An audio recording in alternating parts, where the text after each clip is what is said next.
welcome back to our YouTube channel Physics for Alex Smith, and especially welcome to our Janat Mirza batch of Janat Mirza Needs Quiz. And today is our day 10, and today we are going to discuss work done due to dipole in external field and work done हम करेंगे Gaussian surface, Gaussian law हम करेंगे और electric flux हम देखेंगे. Electric flux क्या होता है? रोटेशन मोशन जिसकी वजह से जिस फोर्स की वजह से ये रोटेशन मोशन कॉज होगी, the cause of rotation motion जो फोर्स वहां पे होगा उसी फोर्स को हम बोलते हैं टॉर्क. जो ये F2 फोर्स है ये इसको आगे की ओर खींचा जाता है, बट F1 फोर्स को पीछे की ओर खींचता है, यानी दोनों फोर्स का मैग्नीट्यूड सेम है. That means F1 equals F2, यानी अगर दोनों फोर्स सेम है इसका मतलब ये है कि टोटल फोर्स ऑन द जो इलेक्ट्रिक डाइपोल होगा उस पे टोटल फोर्स यानी नेट फोर्स उस पे 0 होगा. तो ना ही इसको पीछे खींच पाएगा ना ही इसको आगे खींच पाएगा. ये नीड का क्वेश्चन पूछा जा सकता है कि इलेक्ट्रिक फील्ड अगर हम यूनिफॉर्म इलेक्ट्रिक फील्ड में एक डाइपोल को प्लेस करेंगे तो वहां पे कौन सी मोशन होगी? वहां पे रोटेशन मोशन हो सकता है, यहां पे ट्रांसलेशन मोशन हो सकता है. तो यहां पे कोई भी ट्रांसलेशन मोशन नहीं होगा. अगर F2 ज्यादा होगा F1 से तो डाइपोल आगे की ओर चलेगा, तो आगे की ओर चलने का मतलब है इसमें ट्रांसलेशन मोशन आ जाएगी. तो ट्रांसलेशन मोशन तो इसमें आ गई. तो अब यहाँ पे दो फोर्स एक्ट होंगे. तो अभी मैंने बोला where there are two forces acting on a body there will produce a couple, and where there is couple there is rotational motion. मतलब ये है कि जब हम एक डाइपोल को रोटेट करते हैं तो वो जो वर्क डन होता है उस time work done to rotate a dipole is stored as the potential energy of dipole. यानी वो किसमें स्टोर होगा? जो कि एक पोटेंशियल एनर्जी का जो कि इस पोटेंशियल एनर्जी ऑफ डाइपोल होगी वो उसी में स्टोर होगी, जो कि इस समय वर्क डन होगा वही स्टोर होगा as potential energy, and that potential energy is equal to the minus p cos theta. तो यहाँ पे अगर important case Hello friends, welcome to back our YouTube channel Physics World Alex Smith, and especially welcome to our Janat Mirza batch or Janat Mirza Needs Series. And today is our day 10, and today we are going to discuss work done due to dipole in external field and work done due to dipole and potential energy due to dipole. और साथ ही साथ हम करेंगे इसमें Gaussian surface, Gaussian law हम करेंगे और electric flux हम देखेंगे इलेक्ट्रिक फ्लक्स क्या होता है. तो अगर हम कुछ दिनों की बात करेंगे तो हमारी जो है यहाँ पे कुछ एंगेजमेंट चल रही थी, उसी में हम बिजी थे बहुत सारे, इसलिए वीडियोस अपलोड नहीं कर पाया. That I am very sorry for that. तो एंगेजमेंट की वजह से वीडियोस अपलोड नहीं कर पाया कुछ दिनों से. तो आज हमारा डे 10 है, and today we are going to discuss electric field. यानी हम इस जनत मिर्जा सीरीज में हम जो भी 11th और 12th की फिजिक्स है वो हम सारी अपलोड करेंगे, और इस प्लेलिस्ट की लिंक जो है डिस्क्रिप्शन में दी हुई है, या आप चैनल में भी सर्च कर सकते हो, वहां पे भी आपको इसकी जो है लिंक मिलेगी. तो अगर हम जनत मिर्जा सीरीज की बात करेंगे, इसमें हम डिस्कस करेंगे 11th और 12th की जितनी फिजिक्स है, नीट और जेई, इसका हम क्रैश कोर्स करेंगे. यानी हम खाली जो है रिवाइज करेंगे इसका, और जितने भी इस पे न्यूमेरिकल्स है वो हम साथ साथ करेंगे. तो आज हमारा डे 10 है, और डे 1 से लेकर डे 6 तक हमने dual nature of matter and radiation complete किया है. और अब हमने एक और टॉपिक उठाया जो कि 12th का फर्स्ट चैप्टर है, दैट इज इलेक्ट्रोस्टैटिक्स. और इलेक्ट्रोस्टैटिक्स हमने बहुत सारा कंप्लीट किया. फोर्स में जितना भी था वो हमने किया, और इलेक्ट्रिक फील्ड में जितना भी था वो हमने कंप्लीट किया. और आज इस डे 10 में हम डिस्कस करने जा रहे हैं डाइपोल इन एक्सटर्नल फील्ड. यानी अगर हम किसी डाइपोल को एक एक्सटर्नल फील्ड में रखेंगे तो उसकी वजह से उसके ऊपर क्या होगा, और फिर उसकी वजह से पोटेंशियल एनर्जी कितनी होगी, और उसी की वजह से वर्क डन कितना होगा. और उसके बाद हम करेंगे इलेक्ट्रिक फ्लक्स, और इलेक्ट्रिक फ्लक्स के साथ हम डिस्कस करेंगे गॉसियन सरफेस. तो today we are going to discuss जो कि हमारे चैप्टर का नाम है, दैट इज इलेक्ट्रोस्टैटिक्स, जो कि 12th का पहला चैप्टर है फिजिक्स का, इलेक्ट्रोस्टैटिक्स. इलेक्ट्रोस्टैटिक्स में हम डिस्कस करेंगे डाइपोल इन एक्सटर्नल फील्ड. यानी अगर हम एक डाइपोल को एक्सटर्नल फील्ड में रखेंगे, डाइपोल इन एक्सटर्नल फील्ड, यानी अगर हम एक डाइपोल को एक्सटर्नल एक इलेक्ट्रिक फील्ड में रखेंगे, उस डाइपोल के ऊपर इस इलेक्ट्रिक फील्ड की वजह से क्या होगा वो हम देखेंगे. अगर हम पहला केस लेंगे यूनिफॉर्म इलेक्ट्रिक फील्ड, और इसके बाद हम लेंगे नॉन यूनिफॉर्म इलेक्ट्रिक फील्ड. पहले अगर हम यूनिफॉर्म इलेक्ट्रिक फील्ड की बात करेंगे, uniform electric field, uniform electric field, अगर हम यहाँ पे एक डाइपोल, यानी यहाँ पे हम एक यूनिफॉर्म इलेक्ट्रिक फील्ड लेंगे, अगर हम यहाँ पे एक डाइपोल को इसमें प्लेस करेंगे plus Q and minus Q, यहां से हम पॉजिटिव रखेंगे, यहां से हम नेगेटिव रखेंगे, यहां से हम पॉजिटिव रखेंगे. तो यहां पे क्या होगा, अगर हम देखेंगे यहां से माइनस चार्ज है, यहां से प्लस चार्ज है, तो क्या होगा, इसकी वजह से अगर ये यूनिफॉर्म इलेक्ट्रिक फील्ड है तो यहाँ पे जो है, यहाँ पे अगर हम देखेंगे इस Q1 के ऊपर, अगर हम ये Q1 लेंगे, ये Q2 लेंगे, तो इस Q पर जितना भी चार्ज होगा, इस चार्ज को अब ये इलेक्ट्रिक फील्ड, यहां से पॉजिटिव चार्ज है, ये उसको यहां से अट्रैक्ट करेगा, और यहां से ये नेगेटिव चार्ज है, यहां से ये इलेक्ट्रिक फील्ड का नेगेटिव है, और इस डाइपोल का पॉजिटिव है, तो यहां से इसको ये अट्रैक्ट करेगा. यानी ये जो डाइपोल है, अगर हम इसकी डाइपोल लेंथ लेंगे 2L, जो कि हमने पहले से ही डिस्कस किया, यानी यहां से हमने इसकी डाइपोल लेंथ ली है 2L। ये एक डाइपोल है plus Q and minus Q इसका चार्ज है। अगर हम देखेंगे इस इलेक्ट्रिक फील्ड की वजह से, यानी इलेक्ट्रिक फील्ड की डायरेक्शन ये है, तो अगर हम देखेंगे ये प्लस इस माइनस को अट्रैक्ट करेगा और ये माइनस इस प्लस को यहां से अट्रैक्ट करेगा। तो हम क्या देखेंगे, यहां पे दो फोर्स आ जाएंगे। इस प्लस क्यू की वजह से फोर्स F1 प्रोड्यूस होगा और इस Q2 की वजह से यानी माइनस क्यू की वजह से F2 फोर्स प्रोड्यूस होगा। तो अगर हम यहाँ पे F1 देखेंगे, जो कि हमने देखा था फोर्स इसके बराबर होता है, force is equal to the charge into electric field QE, F equals to QE। अगर हम F2 देखेंगे, F2 भी है, हम यहाँ पे पॉजिटिव क्यू या प्लस क्यू या माइनस क्यू क्यों नहीं लेते, क्योंकि हमें यहाँ पे खाली चार्ज का मैग्नीट्यूड लेना है। तो इस चार्ज का अगर हम F1 लेंगे, यहाँ पे प्लस क्यू है तो हमें खाली क्यू लेना है, तो यहाँ पे हमने लिया QE, यानी इलेक्ट्रिक फील्ड यूनिफॉर्म है। तो अगर हम F2 लेंगे, यहाँ पे इसका माइनस क्यू है बट हमें खाली मैग्नीट्यूड लेना है, तो हम यहाँ पे लेंगे क्यू और इलेक्ट्रिक फील्ड है सेम, दैट इज E। यानी F1 is equal to Q into E and F2 is equal to Q into E। यानी F1 is equal to F2, F1 is equal to F2। यानी जितना force यहां से इसको जितने force से इसको ये नेगेटिव चार्ज यहां से खींच रहा है, उतना ही यहां से F2 भी इसको खींच रहा है। तो टोटल फोर्स कितना होगा अगर F1 इक्वल्स टू F2, यानी mod of F1 equals to mod of F2, यानी जितना F1 है उतना ही F2 है। तो क्या होगा यहाँ पे टोटल फोर्स जो होगा, total force net force on the net force अगर हम देखेंगे total force F equals to 0, F net. अगर हम नेट फोर्स पे देखेंगे डाइपोल पे वो 0 होगा। तो यहाँ पे अगर हम देखेंगे, यानी ये इस क्यू को F1 फोर्स से खींचेगा और ये इस माइनस क्यू को यहां से F2 फोर्स से खींचेगा।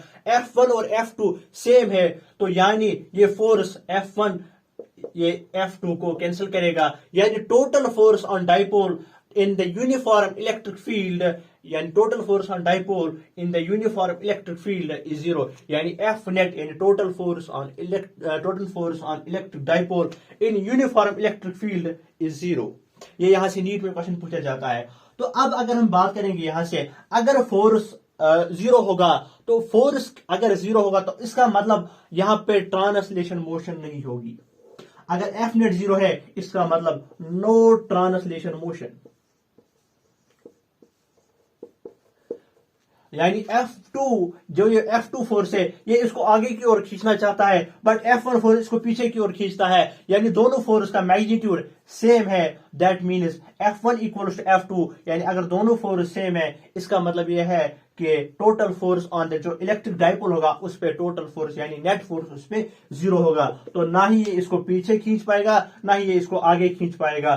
तो यहाँ पे नो ट्रांसलेशन मोशन, यानी ये नीट में क्वेश्चन पूछा जा सकता है कि इलेक्ट्रिक फील्ड, अगर हम यूनिफॉर्म इलेक्ट्रिक फील्ड में एक डाइपोल को प्लेस करेंगे तो वहां पे कौन सी मोशन होगी, वहां पे रोटेशनल मोशन हो सकता है, यहाँ पे ट्रांसलेशन मोशन हो सकता है। तो यहाँ पे कोई भी ट्रांसलेशन मोशन नहीं होगी, क्योंकि ना ही ये डाइपोल आगे जाएगा ना ही ये डाइपोल पीछे जाएगा। अगर ये आगे जाने की कोशिश करेगा यहां से ये इसको F1 पीछे की ओर खींचेगा, यानी टोटल फोर्स यानी net force on the electric dipole is 0। That means अगर कोई फोर्स इस पे अप्लाई नहीं हो रहा है, फोर्स 0 है, तो ये यहाँ पे क्या होगा, यहाँ पे नो ट्रांसलेशन मोशन होगी।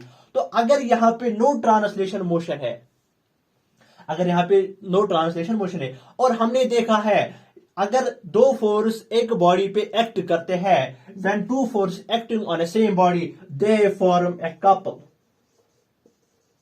they form a couple। जब दो फोर्स एक बॉडी पे अपोजिट या सेम डायरेक्शन अपोजिट डायरेक्शन में जो है एक्ट करते हैं तो वहां पे वो प्रोड्यूस करते हैं कपल। यानी अगर ये कैप मुझे ओपन करनी होगी तो मुझे यहाँ पे दो फोर्स अप्लाई करने होंगे, यानी इससे थंब से मुझे इसको पीछे खींचना है तो यहां से आगे इसको करना है, तो ये यहाँ पे होगी रोटेशनल मोशन। यानी जब दो फोर्स अप्लाई करेंगे, अगर मुझे इसको ओपन करना होगा, यानी अगर हम बोतल के ढक्कन को भी ओपन करेंगे वहां पे भी हमें दो फोर्स चाहिए, तो अगर हम यहाँ पे इस मार्कर को ओपन करेंगे यहाँ पे भी हमें दो फोर्स चाहिए, यानी यहाँ पे प्रोड्यूस होगा कपल। यानी एक फोर्स यहाँ से पीछे की ओर होगा, एक फोर्स आगे की ओर होगा। यहाँ पे आप देख सकते हो, अगर मैं यहाँ पे दिखा दूं, इस मार्कर को मुझे रोटेट करना है, इस मार्कर की कैप को मुझे रोटेट करना है, या बोतल के ढक्कन को मुझे, बोतल की कैप को मुझे ओपन करना है तो मुझे क्या करना होगा, मुझे यहाँ पे 2 फोर्स अप्लाई करने होंगे। यानी थंब से मैं इसको पीछे खींचूंगा और इस उंगली से मैं इसको आगे करूंगा। यानी थंब की मोशन पीछे की ओर होगी और इस उंगली की मोशन आगे की ओर होगी। यहाँ पे आप देख सकते हो, यानी यहाँ पे जो है रोटेट होगा। यानी 2 फोर्स, जहां पे भी 2 फोर्स होते हैं, जहां पे भी 2 फोर्स होते हैं वहां पे कपल प्रोड्यूस होता है। And where there is couple there is rotational motion. तो यहां पे खाली रोटेशनल मोशन होगी, रोटेशनल मोशन। यानी कौन सी मोशन यहां पे नहीं होगी, खाली ट्रांसलेशन मोशन नहीं होगी। बट यहां पे कौन सी मोशन हो सकती है, यहां पे ट्रांसलेशन मोशन हो सकती है। तो यहां पे रोटेशनल मोशन खाली हो सकती है, ट्रांसलेशन मोशन यहां पे नहीं है। यानी ट्रांसलेशन मोशन का मतलब है ना ही ये डायपोल आगे जाएगा ना ही ये डायपोल पीछे जाएगा। But what this dipole can do, it will rotate because couple is here. यानी कपल का मतलब है जब 2 फोर्सेस एक बॉडी पे हम एक्ट करते हैं, when there are 2 forces acting on same body. यानी आप यहाँ पे देख सकते हो कैप के ऊपर। अगर मैं एक और एग्जांपल दिखाऊं, यहाँ पे मैं इस थंब से इसको पीछे खींच रहा हूं और इस उंगली से मैं आगे कर रहा हूं इसको, तो ये रोटेट होता है। जब भी एक बॉडी पे 2 फोर्स एक्ट होते हैं, there is a couple. And couple का मतलब होता है जब एक बॉडी पे 2 फोर्स एक्ट होते हैं वहां पे कपल होता है। And where there is couple there is rotational motion. तो यहाँ पे क्या खाली हो सकती है, रोटेशनल मोशन। और इसी रोटेशनल मोशन को अगर हम इसी रोटेशनल मोशन का फोर्स निकालना होगा, यानी 2 फोर्स हमें निकालने होंगे, तो ये किसके बराबर होगा, यानी जहां पे 2 फोर्सेस होंगे इसको हम बोलते हैं टॉर्क। टोटल फोर्स कितना होगा इस डाइपोल पे, हम टोटल फोर्स निकालेंगे इस डाइपोल पे, कितना फोर्स इस पे हो रहा है। उसी जो भी रोटेशनल मोशन, जो भी एक बॉडी को एक फोर्स एक बॉडी को रोटेट करवाता है, यानी इस मार्कर की कैप को जो रोटेट करवाएगा, जो इसको फोर्स लगेगा, उसी फोर्स को हम बोलते हैं टॉर्क। अगर हम लीनियर मोशन में फोर्स की बात करेंगे वहां हम नॉर्मल फोर्स लेंगे। अगर हम यही फोर्स की बात करेंगे इन रोटेशनल मोशन, तो हम इसी फोर्स को रोटेशनल मोशन में टॉर्क बोलते हैं। तो अगर हम यहाँ पे टॉर्क की बात करेंगे तो यहाँ पे क्या होगा, यहाँ पे ट्रांसलेशन मोशन नहीं है, यहाँ पे क्या होगी, रोटेशनल मोशन। रोटेशनल मोशन क्यों होगी, क्योंकि यहाँ पे कपल प्रोड्यूस हो रहा है। कपल का मतलब क्या होता है, कपल का मतलब होता है इस टॉर्क पे, इस डाइपोल पे 2 फोर्स एक्ट हो रहे हैं, और जब भी किसी बॉडी पे 2 फोर्स एक्ट हो रहे होंगे तो वहां पे एक कपल बनता है। And where there is couple there is rotational motion. और उसी रोटेशनल मोशन जिसकी वजह से, जिस फोर्स की वजह से ये रोटेशनल मोशन कॉज होगी, the cause of rotational motion, जो फोर्स वहां पे होगा उसी फोर्स को हम बोलते हैं टॉर्क। तो अब अगर हम यही टॉर्क देखेंगे, अगर हम इसी टॉर्क को डिफाइन करेंगे, टॉर्क किसके बराबर होता है, टॉर्क के लिए हम फॉर्मूला निकालेंगे यहाँ पे कि ये टॉर्क किसके बराबर होता है। टॉर्क को हम डिनोट करते हैं टाउ से। Tau equals to p e sine theta n cap. Torque equals to p e sine theta n cap. तो अगर हम यहां पे देखेंगे कि अगर ये डाइपोल मूव होगा तो इसके ऊपर 2 फोर्स एक्ट होंगे। अगर हमें यही फोर्स निकालना होगा जिसकी वजह से ये होगा, जिसकी वजह से रोटेशनल मोशन होगी, एंड जिस फोर्स की वजह से रोटेशनल मोशन होती है उस फोर्स को हम बोलते हैं टॉर्क। एंड वही टॉर्क निकालने के लिए हमें एक फॉर्मूला है, उस फॉर्मूला को हम बोलते हैं टॉर्क की formula, that is P E sin theta n cap. यानी P जो है डाइपोल मोमेंट है, E is electric field and sin theta is angle. जो यहाँ पे एंगल बनेगा उसको हम लेंगे थीटा। तो अगर हम यहाँ पे बात करेंगे, अगर हम यहाँ पे वेक्टोरिकली लिखेंगे T equals to tau equals to P cross E, where there is sign, that sign का मतलब होता है क्रॉस प्रोडक्ट, और इसको हम बोलते हैं torque is defined as the cross product of dipole moment and electric field.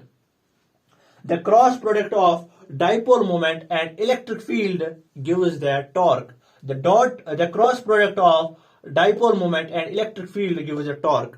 तो यहाँ पे आप डेफिनेशन ऑफ टॉर्क लिख सकते हो। यहाँ पे मैं डेफिनेशन क्यों नहीं लिखवाता हूँ, क्योंकि इंटरनेट क्लास ये क्रैश कोर्स है, यहाँ पे हमें जल्दी रिवाइज करना है। वो जो है डेफिनेशन लिखते हैं किसके लिए, 12th जो होता है बोर्ड के लिए, वहां पे हम डेफिनेशन लिखते हैं, लेकिन नीट में हमें डेफिनेशन को कुछ नहीं करना है। तो torque equals to the cross product of dipole moment and electric field. तो अगर हम यहाँ पे इसके ऊपर कुछ केसेस डिस्कस करेंगे, अगर हम यहाँ पे डिस्कस करें, अगर हम इस डाइपोल मोमेंट को किसी एंगल पे रखेंगे थीटा पे, अगर किसी भी एंगल पे होगा, तो वहां में हमने कॉमन केस लिया कि tau equals to p e sine theta n cap. तो अगर हम टाउ की बात करेंगे, अगर हम इस टॉर्क को, इस डाइपोल को, यह हमने किसी एंगल पे रखा था थीटा पे, अगर हम इस टॉर्क को इस यूनिफॉर्म इलेक्ट्रिक फील्ड पे 90 पे रखेंगे, when theta is 90, case first when theta is 90, यानी इस डाइपोल को हमने इसी यूनिफॉर्म इलेक्ट्रिक फील्ड में परपेंडिकुलरली प्लेस किया है, यानी थीटा जो है,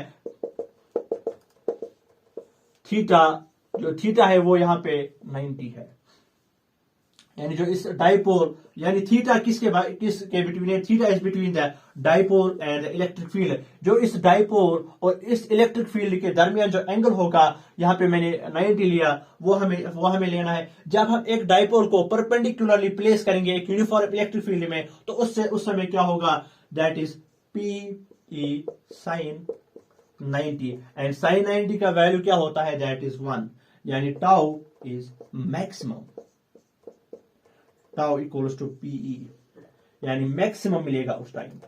साइन थीटा का वैल्यू 1 होता है। तो कब टॉर्क मैक्सिमम होगा, जब हम एक इलेक्ट्रिक डाइपोल को एक यूनिफॉर्म इलेक्ट्रिक फील्ड में रखेंगे, बट उसको हम प्लेस करेंगे परपेंडिकुलरली, तो उस समय हमें टॉर्क मैक्सिमम मिलेगा। अब अगर हम थीटा 0 लेंगे, यानी हम इसको पैरेलल रखेंगे, यानी अगर हम इसी इलेक्ट्रिक डाइपोल को पैरेलल रखेंगे किसके, इलेक्ट्रिक फील्ड के, तो उस समय क्या होगा, व्हेन थीटा इज 0, यानी अगर ये पैरेलल होगा, यानी डाइपोल, यहां पे हम डायरेक्ट लिखेंगे P is parallel to E, तो उस समय टॉर्क के ऊपर क्या होगा, tau equals to p e sine 0 degree. Sine 0 का वैल्यू क्या होता है, 0, दैट इज टाउ, हमें 0 मिलेगा। यानी अगर हम इसको हम यहां पे मिनिमम भी लिख सकते हैं, यानी अगर हम एक डाइपोल को एक यूनिफॉर्म इलेक्ट्रिक फील्ड में रखेंगे, अगर हम उसको पैरेलल प्लेस करेंगे, यानी अगर हम ये इलेक्ट्रिक फील्ड लेंगे और इस डाइपोल को हम पैरेलल प्लेस करेंगे इस इलेक्ट्रिक फील्ड में, तो उस समय कोई भी रोटेशनल मोशन नहीं होगी, क्योंकि जब फोर्स ही नहीं होगा, जो रोटेशनल मोशन में फोर्स होता है उसको हम बोलते हैं टॉर्क। यानी अगर टॉर्क 0 होगा, अगर फोर्स ही नहीं होगा, तो यहां पे रोटेशनल मोशन कैसे हो सकती है। तो इसमें जो है रोटेशनल मोशन, यानी जो यहां पे इलेक्ट्रिक डाइपोल है, जब इस पे कोई टॉर्क ही नहीं होगा, तो ये रोटेट कैसे करेगा, then there is no rotational motion when the electric dipole is placed parallel to the electric field. यानी जब थीटा 0 होगा, तो इस समय जो हमारा टॉर्क होगा वो 0 होगा, यानी 0 टॉर्क का मतलब होता है, यानी जब 0 टॉर्क होगा उसका मतलब क्या होता है, उसका मतलब यह है कि इस समय कोई भी रोटेशनल मोशन नहीं होगी।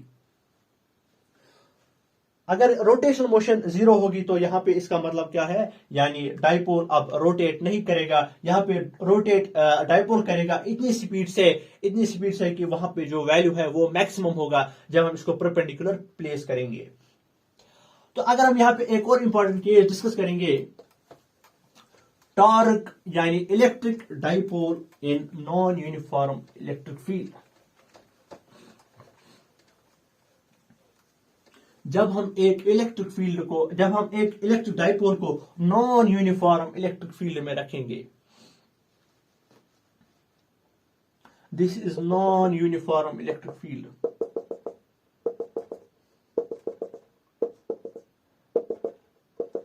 तो यहां पे अगर हम एक डाइपोल को रखेंगे,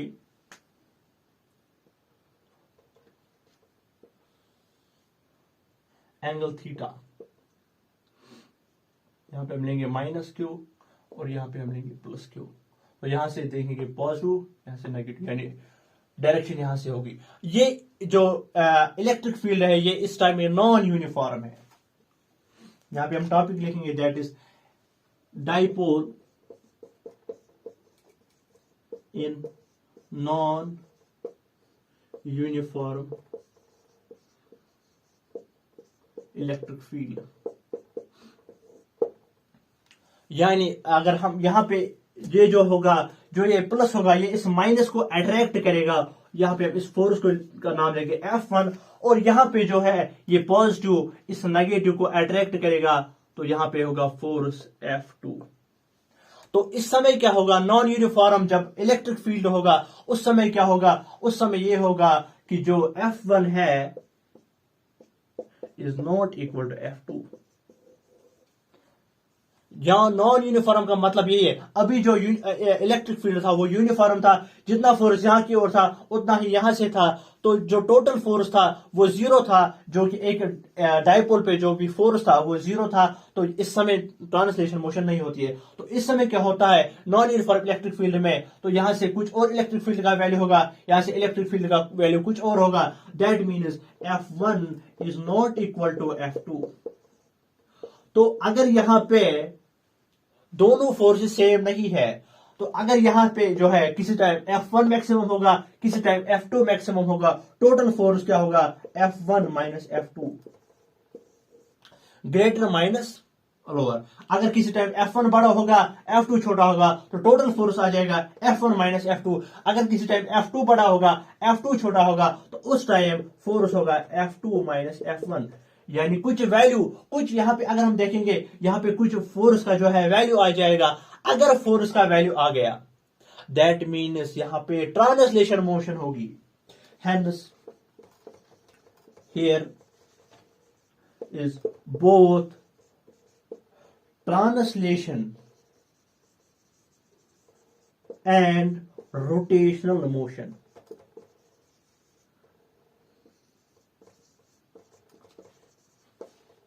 तो यहां पे अगर हम देखेंगे, यहां पे अगर हम बात करेंगे कि इसके इसका मतलब क्या है, तो यहां पे जो है इलेक्ट्रिक फील्ड हमने नॉन यूनिफॉर्म लिया। इलेक्ट्रिक फील्ड नॉन यूनिफॉर्म का मतलब क्या होगा, यानी किसी टाइम यहां से ज्यादा होगा, यहां से कम होगा, यहां से कम होगा, यहां से ज्यादा होगा।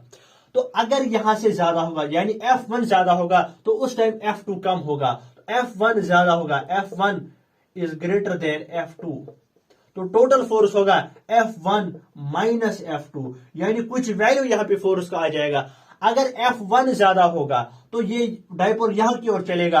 अगर डायपोल चलेगा, डायपोल चलने का मतलब क्या है, तो इसमें ट्रांसलेशन मोशन आ जाएगी। अगर डायपोल चलेगा इसमें ट्रांसलेशन मोशन आ जाएगी। अगर F2 ज्यादा होगा F1 से, तो डायपोल आगे की ओर चलेगा, तो आगे की ओर चलने का मतलब है इसमें ट्रांसलेशन मोशन आ जाएगी। तो ट्रांसलेशन मोशन तो इसमें आ गई।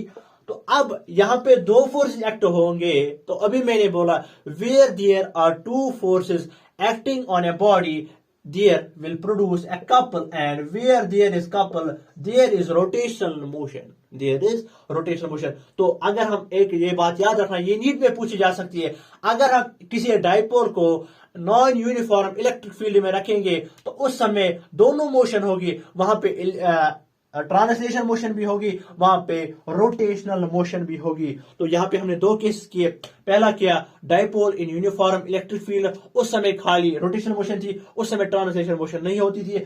और दूसरा केस हमने किया dipole in non uniform electric field, यहां पे दोनों है, यहां पे रोटेशनल मोशन ही है, यहां पे ट्रांसलेशन मोशन भी है। तो यहां पे अगर हम एक और टॉपिक डिस्कस करेंगे that is potential energy of dipole.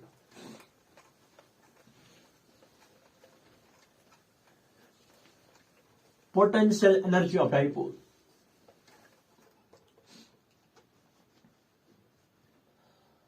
तो अगर हम यहां पे देखेंगे potential energy of dipole, potential energy of dipole,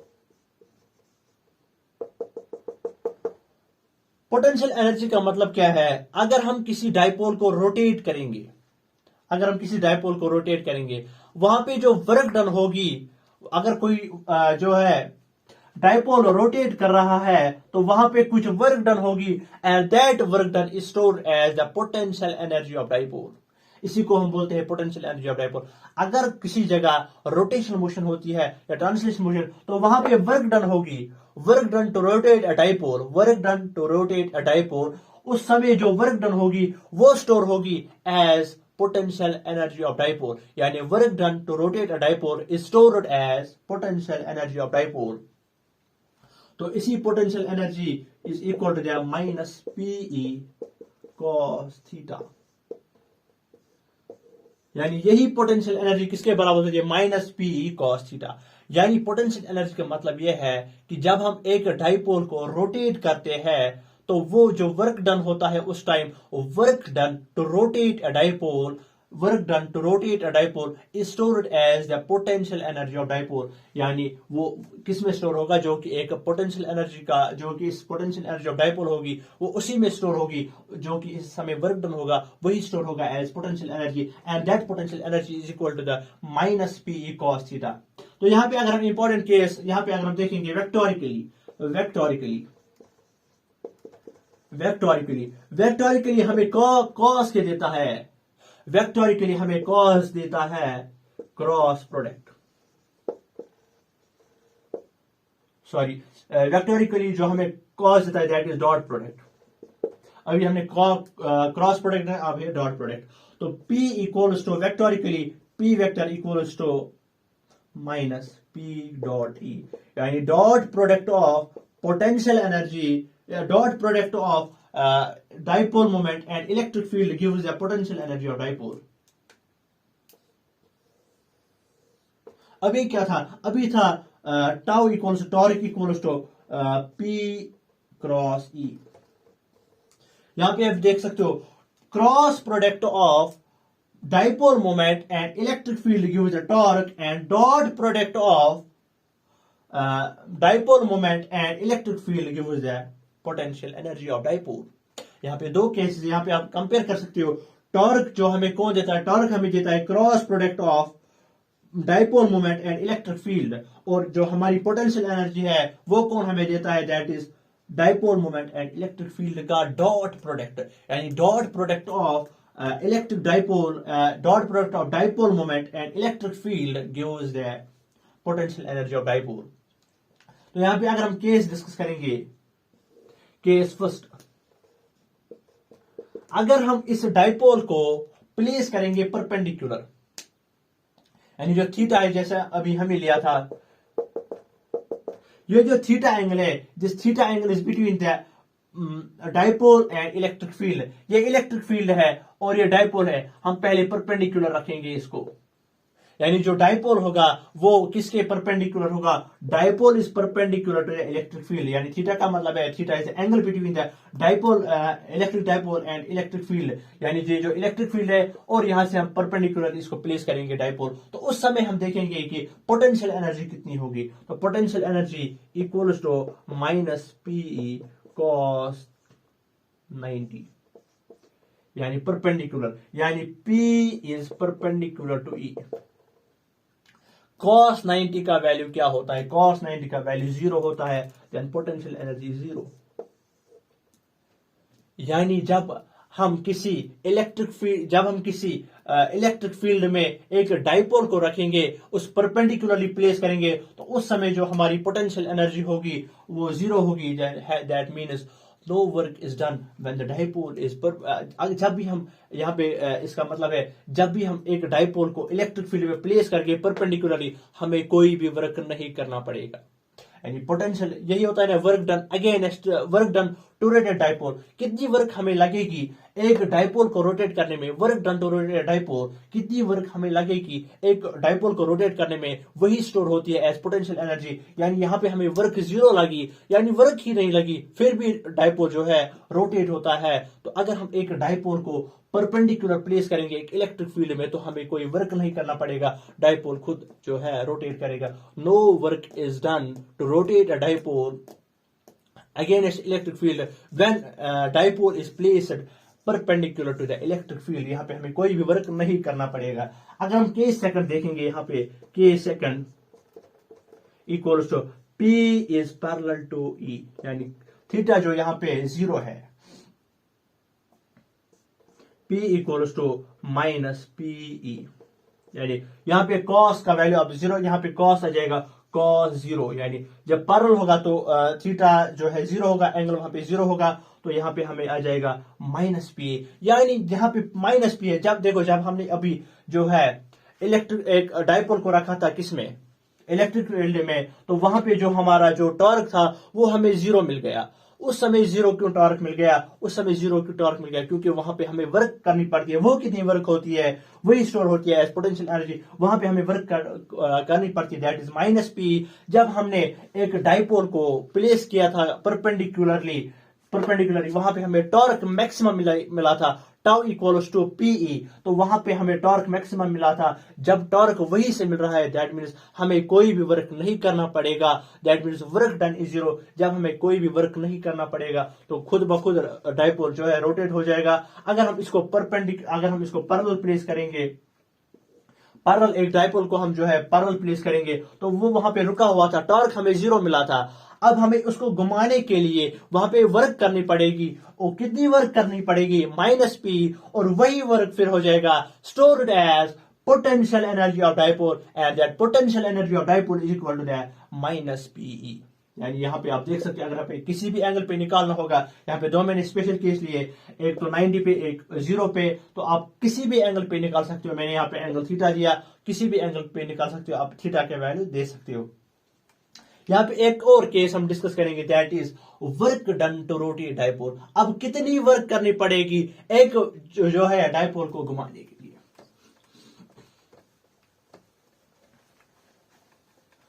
work done to rotate dipole,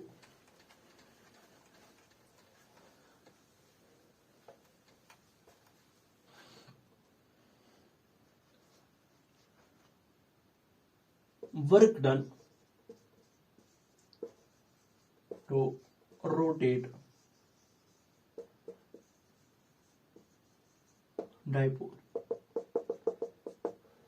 actually हम जो है एंगेजमेंट में थोड़ा सा बिजी थे उस समय, उसमें हम बहुत थक चुके हैं, तो इसीलिए हमारी जो आवाज है वो थोड़ी जो है धीमी आ रही है। तो अगर हम देखेंगे work done to rotate dipole, dipole को घुमाने के लिए कितनी वर्क करनी पड़ेगी, तो यहां पे जो हम दिखेंगे, when dipole is rotated, when dipole is rotated through angle theta, यानी हम किसी डाइपोल को रोटेट करेंगे किसी एंगल थीटा से। यानी अगर जो है